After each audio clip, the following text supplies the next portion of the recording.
Yo, what's good, y'all? Welcome to Reselling Academy V2. In V2, I'm going to go over how to flip used sneakers, which is the way I made the most amount of money with shoes.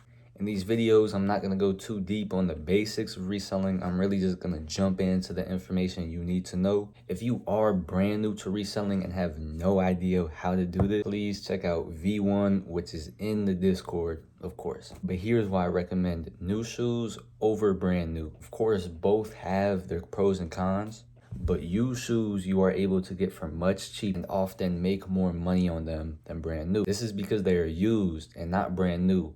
Because if they're brand new, someone could just look at StockX and know exactly how much this sneaker will go for. This gives you more room for negotiation and, of course, profit. But the hardest part about used shoes is knowing what shoes to buy and what shoes to sell. So that's what we will be going over today. What shoes to buy. So here's the shoes that sell the best for me on my platforms. This is Jordan's 1s, 3s, 4s, 5s, and 11s. And then Dunks and SBs. Then for Yeezys and other shoes, it's Yeezy 350s, slides, and of course, foam runners. One thing I do need to add on this topic is you can sell any shoe for the right price. Someone's gonna buy these for 15 bucks. Just those shoes I just mentioned are the ones that sell the quickest, the easiest, and the ones I tend to make the most money on. Next, let's go over what shoes to stay away from and which ones just do not sell at all. And trust me, I've learned these all from experience and from me selling these shoes. First is any shoe with a crazy ass flaw. For example, Jordan 4s with no back or Jordan 4s with a hole in the netting.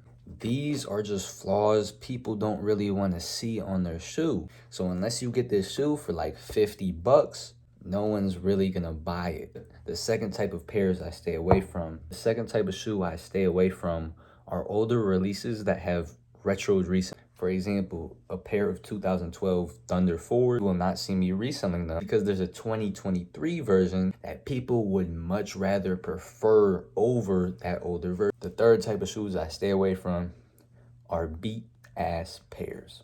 An example is a Jordan 4 with no stars on the bottom. The only time I buy any of those three shoes is when I can get them for a super low price and then sell them for a super low price. And I need to add this. These three shoes are an exception of what I'm gonna say at the end of this video, but we'll go over that once we go over it. The last section of this video will go over how to tell the value of used sneakers, because this is the most tricky part, knowing how much to pay and then how much to sell them for. Honestly, there's two ways I tell. The first way is from selling a shoe and then you have that knowledge of, oh, it will move for this price. The second way is GOAT. I'm sure all of y'all have heard of GOAT. It's that little sneaker app. And here's how to use it to find the value of your used sneakers.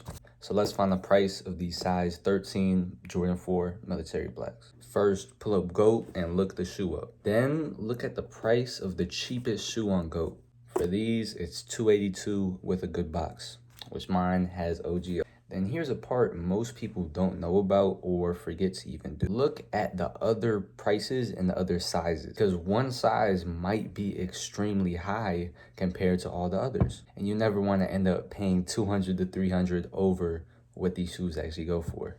So on these 13s, this actually seems to be the cheapest size. So that $282 is about what your shoes will sell for on OfferUp, Instagram, and GOAT. But do not pay $282, because if you do, it won't leave you any room for profit. And I try to make at least 40 to 50 on each shoes. You know, the more the better. So I would pay max $235 for these military blacks, then sell them around that $280 range. Another key, the condition doesn't matter on GOAT. As long as you pay $50 under that lowest price shoe, you know you can always make money. Don't look at the most expensive GOAT pair and compare yours because it's the same condition. I did this when I first started and I lost a few $100 doing it.